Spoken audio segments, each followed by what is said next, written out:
Kocha mkuu wa Pedro de Luanda ya Angola, raia wa Hispania, France Altiga, amesema licha ya kucheza na Simba kwa mara ya kwanza, lakini hayofii wakati timu hizo zitakapokutana kesho katika mechi ya kwanza ya hatua ya makundi ya Ligi ya Mabingwa barani Afrika. Akizungumza jijini leo Dar es Salaam, Altiga amesema anatambua mechi ya kesho itakuwa ni ngumu kutokana na rekodi za Simba inapocheza nyumbani kwao, ingawa wao wamekuja kucheza mpira kufurahi zaidi.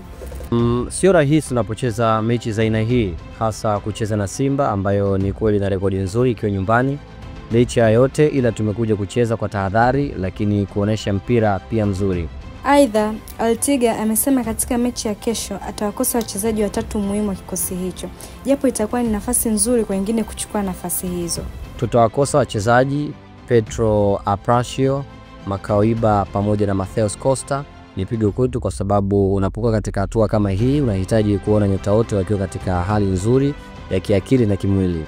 Kwa upande wa nyota wa kikosi hicho, Hugo Marques amesema licha ya kuona mechi kadhaa za Simba ila ni ngumu kuzifanyia tathmini kwa sababu hatua hii ni ngumu na ni tofauti pia. Na wajua baadhi ya wachezaji wa Simba akiwemo Neo Maema kwa sababu nimecheza naye kule Afrika Kusini, ila kwa niaba ya wenzangu sisi tumekuja Tanzania kushindana.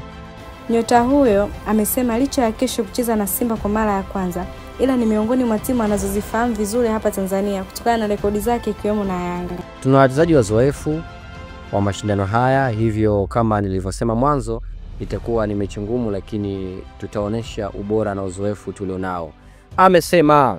Hivyo basi tusubirie kesho kuwa na mchezo aina yake, na chingine ambacho kinachagiza mechi hiyo kuwa kali ni namna ambavyo timu zote mbili zimejiandaa katika mchezo huo.